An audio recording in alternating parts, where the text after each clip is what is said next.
Good evening everyone. आज हम discuss करने जा रहे हैं जीएसटी के कुछ इंपॉर्टेंट कॉन्सेप्ट्स। तो आइए स्टार्ट करते हैं।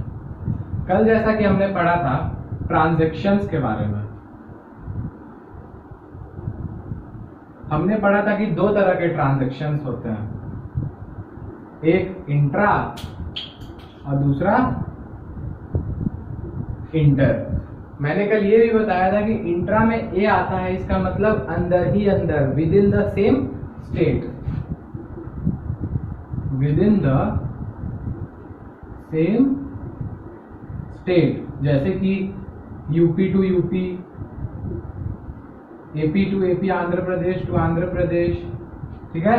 और इंटर में ए नहीं आता है, इसका मतलब ये one state to another state होता है, one state to another state, ठीक है। तो आप ध्यान से देखिए, इंट्रा में दो तरीके के जीएसटी लगते हैं, इंट्रा में दो तरीके के जीएसटी लगते हैं। हमारा सबसे पहला है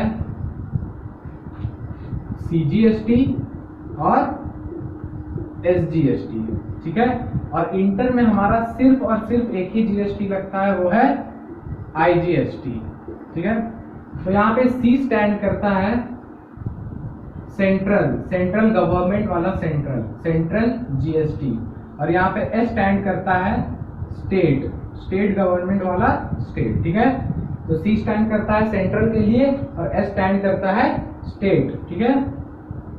अब यहाँ पे जो आई है वो स्टैंड करता है इंटीग्रेटेड मतलब दोनों मिला हुआ है, ठीक है। अब जैसे कि आपको किसी भी क्वेश्चन में ये दे दे कि 10% जीएसटी है, क्या है, 10% जीएसटी है, और ये एक इंट्रा स्टेट है, क्या है, इंट्रा स्टेट ट्रांजैक्शन है। तो इंट्रा में ए आता है, ए मतलब अंदर ही अंदर, within the same state. तो इसमें आपके दो तरह के जीएसटी लगते हैं, एक सीजीएसटी और एक एसजीएसटी। तो ध्यान से देखिए, ये जीएसटी दो पार्ट में डिवाइड हो जाएंगे, इंट्रा में 5 और 5 इक्वली डिवाइड हो जाएंगे। इन केस अगर ये कोई इवन नंबर नहीं हो गई, ये समझ लीजिए 5% है, तो ये भी इक्वल पार्ट में डिवाइड हो जाएंगे, 2.5 और 2.5, ठीक है। तो ये सिर्फ इंट्रा में पॉसिबल है। लेकिन जैसे किसी इंटर स्टेट ट्रांजैक्शन के क्वेश्चन में आपका आया कि जीएसटी 18% है, तो इसमें आप डिवाइड नहीं करेंगे, इसमें आपका पूरा का पूरा आईजीएसटी 18% होगा, ठीक है। तो आइए हम कुछ और इंपॉर्टेंट टॉपिक्स डिस्कस कर लेते हैं।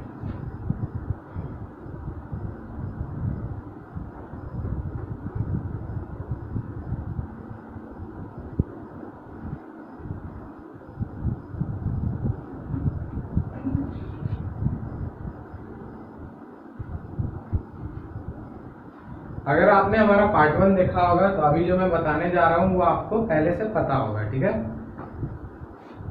हम जीएसटी हमेशा कैलकुलेट करते हैं किस पे, हाँ, जीएसटी हमेशा कैलकुलेट होता है डिस्काउंटेड वैल्यू पे, अगर डिस्काउंट दिया हुआ है तो, और अगर डिस्काउंट नहीं दिया हुआ है तो जीएसटी किस पे कैलकुलेट होगा, एमआरपी पे, ठीक है।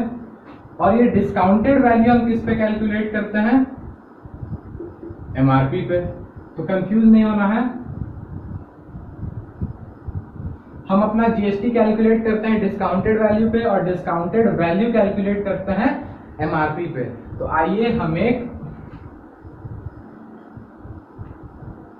आईसीएससी 2020 का एक क्वेश्चन डिस्कस करते हैं। आईसीएससी 2020 का जीएसटी का एक क्वेश्चन। तो क्वेश्चन है, mister Bedi visits the market and boys the following articles, medicine costing ₹950 and GST at the rate 5%। मतलब मिस्टर बेदी ने जो मेडिसिन लिए उनका कॉस्ट था ₹950 और उनका जीएसटी लग गया उसमें 5%। तो हम पहले इस जीएसटी को रुपीज में निकाल लेते हैं। तो जीएसटी इन रुपीज क्या होगा, 5/100 इंटू 950, 0 0 कैंसल, तो ये आएगा हमारा 475/10, तो ₹47.5। मिस्टर बेदी ने जब मेडिसिन खरीदे तो उन्हें 950 उसका कॉस्ट पड़ा, साथ में उन्हें जीएसटी भी देना पड़ा, कितना, ₹47.5। तो हम क्या करते हैं, इनको ऐड करके रख लेते हैं। आप इसे नोट कर लीजिएगा। उनका टोटल अमाउंट मेडिसिन में, सिर्फ और सिर्फ मेडिसिन में उनका टोटल अमाउंट हो गया ₹997.50, 997.50। अब उन्होंने शूज भी खरीदे, तो शूज का उन्हें कॉस्ट पड़ा ₹3000। कितना कॉस्ट पड़ा, 3000, और उनमें उनको जीएसटी लगा 18%। ठीक है, तो हम क्या कर लेंगे, अपना जीएसटी किस में निकाल लेंगे, रुपीज में। तो जीएसटी इन रुपीज क्या होगा, 18/100 इंटू 3000, 0 0 0 0 कैंसल, 18 3 54। उन्हें 3000 के साथ ये 540 एज पर जीएसटी उन्हें पे करना पड़ा।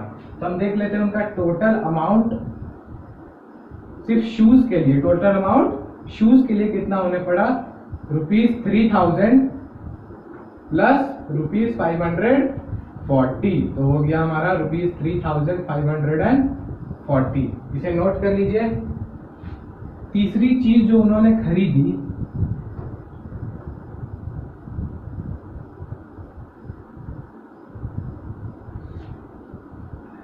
वो था एक लैपटॉप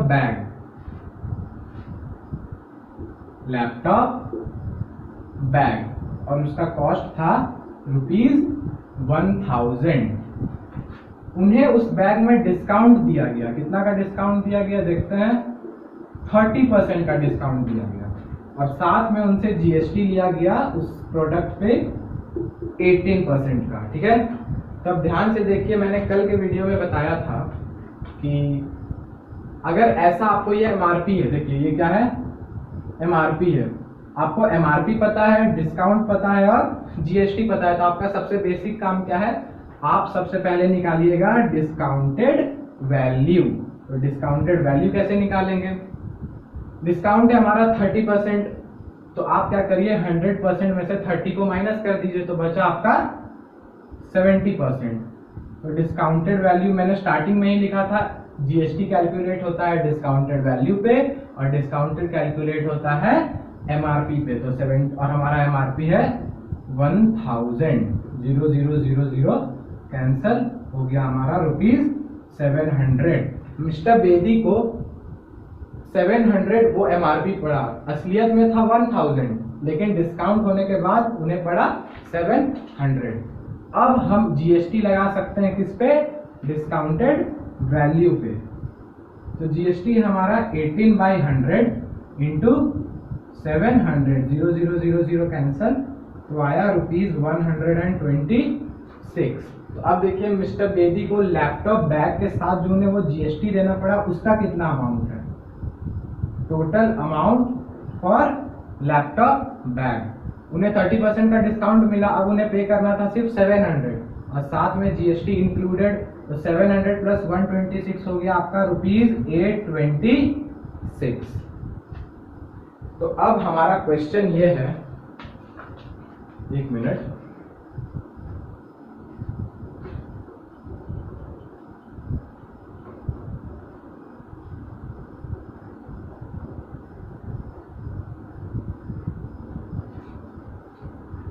ध्यान से देखिए, मेडिसिन में उन्हें टोटल देना पड़ा ₹997.50।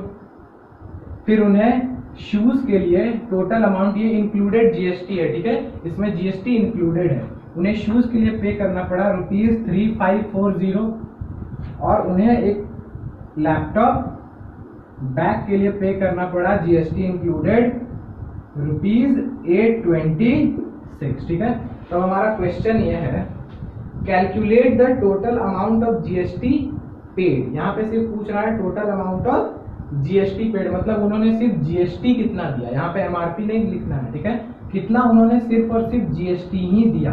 तो ध्यान से देख सकते हैं, मेडिसिन में हमारा जीएसटी था 47.50, ठीक है।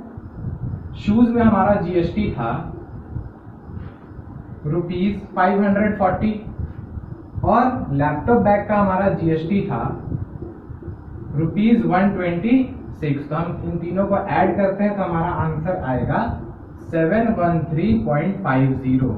तो ये हमारा पहला आंसर है।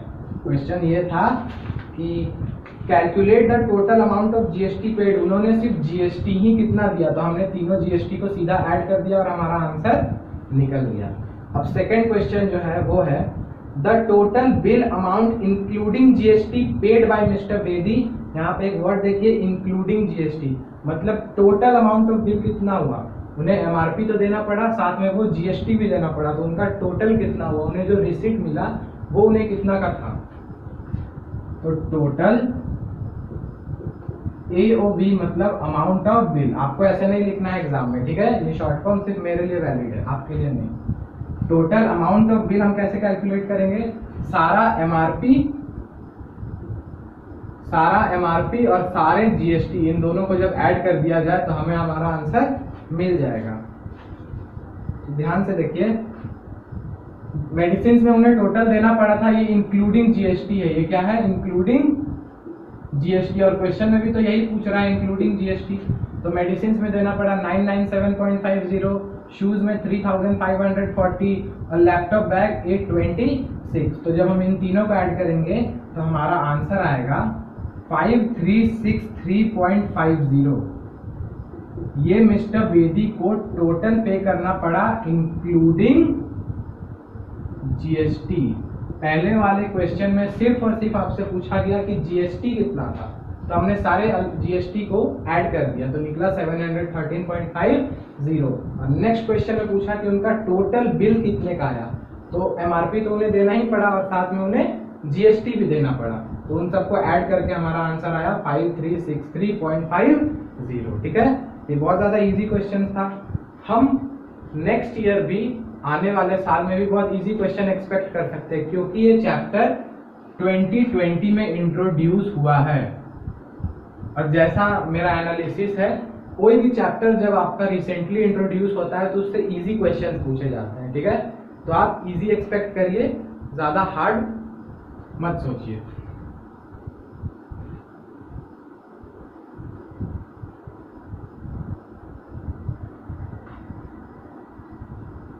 कॉन्सेप्ट क्लियर रहना चाहिए, तो आपका हर एक क्वेश्चन आराम से बन सकता है। अब एक आखिरी क्वेश्चन एक्सरसाइज से,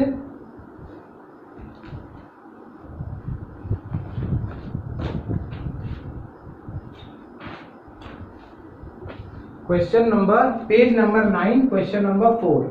क्वेश्चन है find the amount of bill for the following intra state transaction. ध्यान से देखिए, क्वेश्चन नंबर 4 में पहले ही बता दिया कि कैसा ट्रांजेक्शन है ये, इंट्रा स्टेट। और याद करिए इंट्रा में क्या आता है, ए मतलब अंदर ही अंदर, within the same state. और इसमें कितने तरह के जीएसटी लगते हैं, 2 तरह के, पहला सीजीएसटी और दूसरा एसजीएसटी। ठीक है, तो क्वेश्चन है find the amount of bill for the following intra state transaction of goods और services, the GST rate is 5%। Question में हमारा जीएसटी भी गिवन है और वो है 5%। तो देखिए क्वेश्चन है क्वांटिटी नंबर ऑफ आइटम्स। यहाँ पे कुछ आइटम्स है, उनके क्वांटिटी है। जैसे आप सपोज कर लीजिए पहला वाला सोप है, दूसरा वाला शैम्पू है, तीसरा वाला कुछ भी, कोई भी प्रोडक्ट है, और चौथा वाला भी कोई प्रोडक्ट है। फिर सेकंड कॉलम में है MRP of each item in rupees. एक आइटम का ये एमआरपी है 150। तो देखिए, जैसे अगर एक पेन का कॉस्ट है ₹5 और आपने दुकानदार से 6 पेन खरीद लिया, तो आपका कितना कॉस्ट हो गया, हम इन दोनों को मल्टीप्लाई कर देंगे, 6 5 जा 30। आपको शॉपकीपर को कितना पे करना पड़ा, ₹30। उसी तरह यहाँ पे कोई एक रैंडम इंसान होगा, उसने 18 चीजें खरीदी और एक चीज का दाम था 150। तो हम टोटल एमआरपी कैसे निकालेंगे, इन दोनों को मल्टीप्लाई करके। तो आपको कभी भी ऐसा question they quantity and MRP of each item. तो आप क्या करिएगा, आप सीधे लिखिएगा टोटल एमआरपी। क्या लिखिएगा, टोटल एमआरपी। और कैसे लिखिएगा, आपको बस इन दोनों को मल्टीप्लाई कर देना है। 18 इंटू 150 हमारा हो जाएगा 2700 और ये टोटल एमआरपी इन रुपीज में है, ठीक है। 2700 24 इंटू 240 होगा 5760, 30 इंटू 100 होगा 3000 और चौथा होगा हमारा 1440। कैसे निकाले हम लोग, ये क्वांटिटी था 18, हमने 18 चीजें खरीदी सिमिलर चीजें और एक चीज का दाम था 150। तो हमने टोटल अमाउंट निकालने के लिए क्वांटिटी को किससे मल्टीप्लाई कर दिया, एमआरपी ऑफ ईच आइटम से। तो हमारा क्या निकल गया, टोटल एमआरपी। अब क्वेश्चन में हमें दिया हुआ है डिस्काउंट। क्या दिया हुआ है, डिस्काउंट। डिस्काउंट है 10%, 20%, 30% और 20%। तो कल ही मैंने बताया है आपको पार्ट 1 में कि अगर आपको कभी भी डिस्काउंट पता हो तो आप क्या निकालेंगे, सबसे पहले डिस्काउंटेड वैल्यू। क्या निकालेंगे, डिस्काउंटेड वैल्यू। तो ये डिस्काउंटेड वैल्यू कैसे निकलेगा, आपको कुछ नहीं करना है, 100 से बस डिस्काउंट को माइनस करना है और आपको आपका डिस्काउंटेड वैल्यू मिल जाएगा। तो 100 माइनस 10 90, 100 माइनस 20 80, 100 माइनस 30 70 और 100 माइनस 20 80 और आपको डिस्काउंटेड वैल्यू निकालना है। और याद करिए हमने स्टार्टिंग में पढ़ा था डिस्काउंटेड वैल्यू हमेशा किस पे निकाला जाता है, एमआरपी पे निकाला जाता है, ठीक है। और ये डिस्काउंटेड वैल्यू पे हम क्या निकालते हैं, जीएसटी। ये तीनों इंटरलिंक्ड है, ये तीनों इंटरलिंक्ड है। तो 90/100 इंटू डिस्काउंटेड वैल्यू निकाला जाएगा एमआरपी पे, तो 2700, 80/100 इंटू 5760, 70/100 इंटू 3000 और 80/100 इंटू 1440, ठीक है। तो हम कैलकुलेट कर लेंगे, तो इसका आएगा 2430। ये रुपीज में है, in rupees. Discounted value percent में था तो हमने उस परसेंट को किस में बदल दिया, रुपीज में। इसका आंसर आएगा 4608। इसका आंसर आएगा 2100 और इसका आंसर आएगा 1152 और ये सारे रुपीज में, ठीक है। अब ध्यान से देखिए, ये उनका टोटल एमआरपी था, लेकिन डिस्काउंट लगने के बाद अब उनको ये 2700 का सामान 2430 में मिल रहा है, 5760 का सामान 4608 में मिल रहा है and similarly you can do that.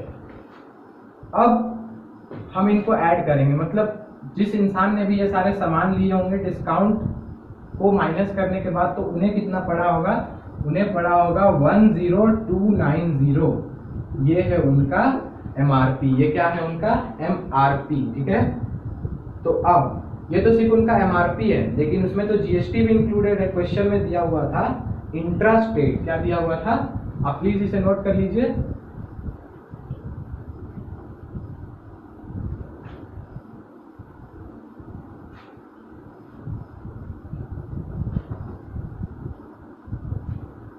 हमारे क्वेश्चन में दिया हुआ था कि इट इज एन, तो हम लिखेंगे वो करने के बाद, वो बॉक्स और सॉल्व करने के बाद हम लिखेंगे in case of intra state transaction. याद करिए इंट्रा में ए है, अंदर ही अंदर सेम टू सेम स्टेट, और इसमें दो तरह के जीएसटी लगते हैं, हमने पढ़ा था आईसीजीएसटी और एसजीएसटी, ठीक है। और हमारा टोटल जीएसटी इस क्वेश्चन में गिवन था वो था 5%, और हमने स्टार्टिंग में ही पढ़ा है कि CGST is always equals to SGST, अब वो चाहे परसेंट हो या रुपीज में हो, ठीक है। सीजीएसटी और एसजीएसटी आइडेंटिकल ट्विंस है। जैसे जुड़वा मूवी में कैसे कि एक को मारा जाता था तो दूसरे को भी उतना ही दर्द होता था, उसी तरह जितना इसमें है उतना ही इसमें, दोनों में सेम सेम होगा, ठीक है। कभी ऐसा नहीं हो सकता है कि उसमें अलग उसमें अलग। अब देखिए हम सीजीएसटी अलग कैलकुलेट करेंगे और एसजीएसटी अलग कैलकुलेट करेंगे। तो 5 का हाफ कितना होगा 2.5, तो 2.5 ले लेंगे सीजीएसटी और 2.5 ले लेंगे एसजीएसटी, तो 2.5/100। अब ध्यान से देखिए, ये सीजीएसटी भी तो जीएसटी ही है, और जीएसटी हमेशा किस पे कैलकुलेट किया जाता है, डिस्काउंटेड वैल्यू पे कैलकुलेट किया जाता है। तो डिस्काउंटेड वैल्यू याद करिए हमारा कितना था 10290। तो कर लेते हैं, पॉइंट हटाया जाए तो एक जीरो आएगा, कैलकुलेशन करने के बाद आंसर आएगा 257.25। अब जैसा कि मैंने उसमें बताया कि जितना CGST होगा उतना ही SGST भी होगा। SGST हमारा हो जाएगा ₹257.25, ठीक है। तो हमारा टोटल MRP था 10290, डिस्काउंटेड वैल्यू था ये हमारा न्यू MRP। उसमें हमने CGST लगा दिया कितना 257.25 और SGST भी कितना लग गया 257.25। तो क्वेश्चन था हमारा find the amount of bill. तो हम बिल कैसे निकालते हैं, GST को इंक्लूड करके, तो हम क्या करेंगे, हमारा अमाउंट ऑफ बिल, फिर से बता दे रहा हूं ये सिर्फ मेरे लिए वैलिड है, आपके लिए नहीं। आपको एग्जाम में ये पूरा लिखना है, ठीक है, अमाउंट ऑफ बिल। तो ये कैसे कैलकुलेट करेंगे, हमारा MRP प्लस इसमें कितने तरह के GST लगे, दो तरह के, CGST प्लस SGST। तो इसे कैलकुलेट कर लेंगे, MRP है 10290, CGST है 257.25 और SGST भी है 257.25, सारे रुपीज में है। तो हमारा आंसर आएगा 10804.50। ये है हमारा आंसर, ठीक है।